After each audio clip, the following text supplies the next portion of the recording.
What if the deadliest animal in your neighborhood wasn't a snake or a spider, but the family pet next door? It's a deeply uncomfortable thought, and one that feels almost wrong to even consider.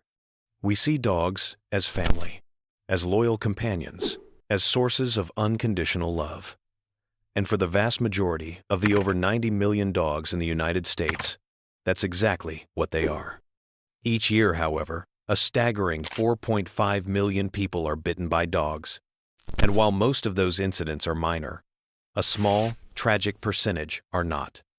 Statistics point to just a handful of specific dog breeds being involved in the majority of these fatal incidents. Today, we're going to name them. We'll look at the numbers, the history, and the traits that land these dogs on such a controversial list. But more importantly, we're going to try and uncover the deep, psychological reasons why the people who own these so-called lethal breeds love them with a passion that defies the statistics and the stigma.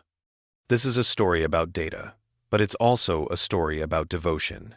It's an investigation into what makes a dog dangerous and what makes a human defend them no matter the cost. When we talk about lethal dog breeds, we're stepping into a minefield of opinion, passion, and fierce debate. But for this first part, let's set emotion aside and look directly at the numbers. Various organizations track fatalities related to dog bites, and while their methods can differ, the same names consistently appear at the top. Let's be crystal clear about something. This data doesn't mean every dog of a certain breed is dangerous. Far from it. But it does show they are involved in a disproportionate number of severe or fatal incidents. Let's start with number 5. Number 5. The American Bulldog and Mastiff type breeds. Often grouped together because of their powerful builds, American Bulldogs and various Mastiff types are truly formidable animals. Breeds like the English Mastiff possess some of the strongest bite forces in the canine world, registering over 550 pounds per square inches. For perspective, the average human bite is about 162 pounds per square inches. And then there's the Kangal, a Turkish guardian breed, not technically a Mastiff, but often grouped with them with an incredible bite force of 743 pounds per square inches. Historically, these were dogs of war, estate guardians, and hunters of large game. Their size and strength were their greatest assets. Statistically, they appear on fatality lists with alarming regularity. In one multi-year study, American Bulldogs were linked to 15 deaths, with Mastiffs linked to 14. Combined, they represent a significant portion of incidents. But this is where it gets complicated. The term American Bulldog is often used as a catch-all for pit bull-type dogs, which can lead to misidentification. Plus, their sheer size means any aggressive encounter can have catastrophic consequences, simply due to the physics involved. An 80-pound German Shepherd and a 150-pound Mastiff can show the exact same behavior, but the outcome will be vastly different. Advocates for these breeds will tell you they are typically calm, gentle, and loyal giants when properly socialized and trained, arguing their protective instincts make them unparalleled family guardians. Number 4. The German Shepherd. And number 4 might surprise you. The German Shepherd is one of the world's most popular breeds, the noble hero in police canine units and search and rescue teams. They're famous for their intelligence, trainability, and loyalty. But that same drive can cause trouble in the wrong hands. In a study spanning from 2005 to 2017, German Shepherds were involved in at least 20 human fatalities, placing them high on most lists. Their bite force is powerful, registering around 238 pounds per square inches. And their breeding for herding and guarding has given them a potent protective instinct. The problem is, that instinct doesn't always know the difference between a real threat and a perceived one, like a child running past their yard.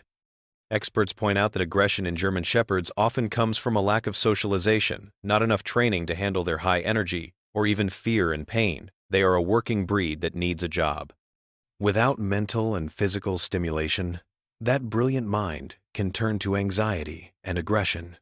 They aren't born dangerous, but their unique combination of strength, smarts, and protective drive means a poorly raised German Shepherd can be a high-risk animal.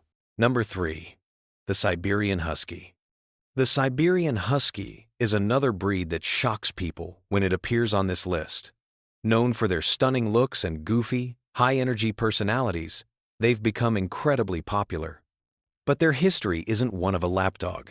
Bred to pull sleds across frozen landscapes, they are powerful, independent, and have a very high prey drive.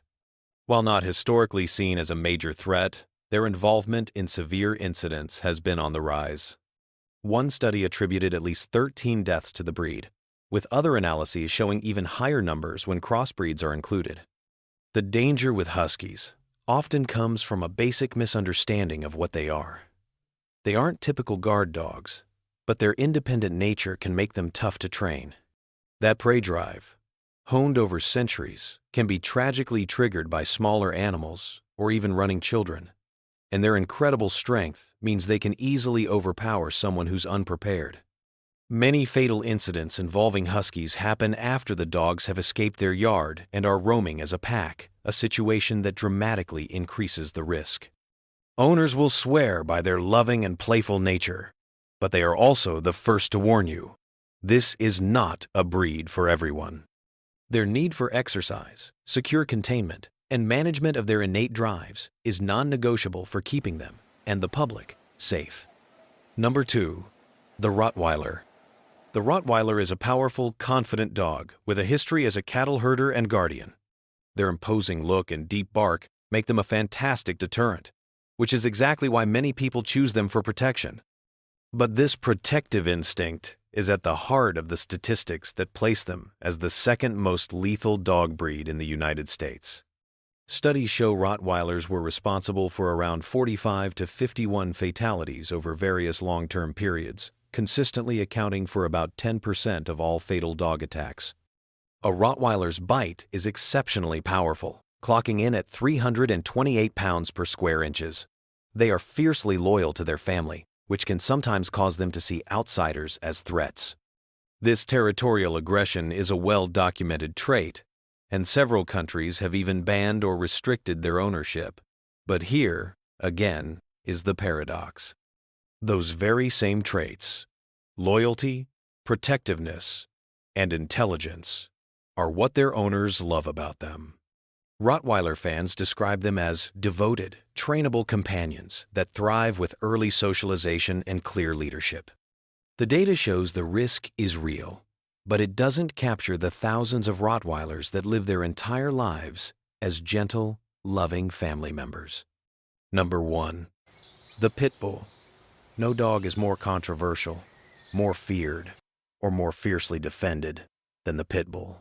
First, Pit Bull isn't a single breed.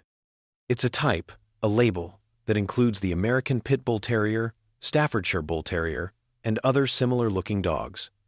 The statistics are impossible to ignore. Across multiple studies, Pit Bull-type dogs are linked to the majority of human fatalities. One analysis from 2005 to 2019 found they were responsible for 66% of all deaths. Another source attributes 284 deaths to the breed over a similar period, 7 times more than the second-place Rottweiler. They make up an estimated 6 to 7% of the U.S. dog population, but are involved in a massively disproportionate number of fatal incidents. The history here is critical. Unlike dogs bred for herding or hunting, pit bulls were selectively bred for bull baiting and dogfighting. This history selected for traits like gameness, an unrelenting drive to continue fighting despite injury, and a hold-and-shake bite style designed to cause maximum damage. That's a history that can't be ignored. But this is also the breed with the most passionate defense. Advocates argue the statistics are skewed. Misidentification is rampant. Many mixed-breed dogs are wrongly labeled as pit bulls after an attack, inflating their numbers. Media sensationalism also plays a huge role. And they are a hugely popular type of dog, which means they will naturally be involved in more incidents just due to sheer numbers. These numbers are unsettling. They paint a difficult picture. So why do millions of people bring these breeds into their homes and defend them with such passion? This is where we have to move beyond cold data and into the human heart. Reason 3. The mirror effect and vicarious resilience. Often, the qualities we admire most in our dogs are the ones we wish we saw in ourselves. For owners of these breeds, this mirror effect is powerful. These are dogs defined by resilience. Many are rescued from fighting rings, from chains, from abandonment. And yet, with love, they learn to trust and love again. An owner looks at their rescue pit bull, a dog with physical and emotional scars who still greets every day with a wagging tail, and they see a survivor. They see resilience in its purest form. It's a living testament to the idea that you can overcome a dark past and still find joy. For an owner who has faced their own hardships or feelings of being misunderstood, the dog becomes a kindred spirit. The dog's story becomes part of their story. In defending their dog, they are defending the idea that everyone, no matter their history, deserves a chance at a happy life. They saved the dog, and in many ways, the dog saves them right back. So, we're left with a paradox. On one hand, we have sobering statistics that link a few breeds to a disproportionate number of tragedies. On the other, we have millions of owners who experience nothing but love and loyalty from these same animals. The easy answer is to label the dogs as monsters or dismiss the owners as irresponsible. But the truth is far more complex. The data shows us where the risks are highest, but it doesn't always tell us why. And the why almost always leads back to human choices. Choices about breeding, training, socialization, and responsibility. No dog is born a killer. Aggression is a complex behavior, a mix of genetics and experience. But the capacity for damage is real, and the responsibility for managing that capacity falls squarely on the human holding the leash. The lethal label is less a verdict on the character of millions of dogs and more a reflection of the potential consequences of irresponsible human behavior. The debate isn't really about dangerous dogs. It's about the danger of irresponsible ownership, regardless of breed. If you've ever loved one of these so-called dangerous dogs, share your story in the comments below. Let's move past the stereotypes and talk about the individuals, the dogs, and the people alike. Let's change the narrative together.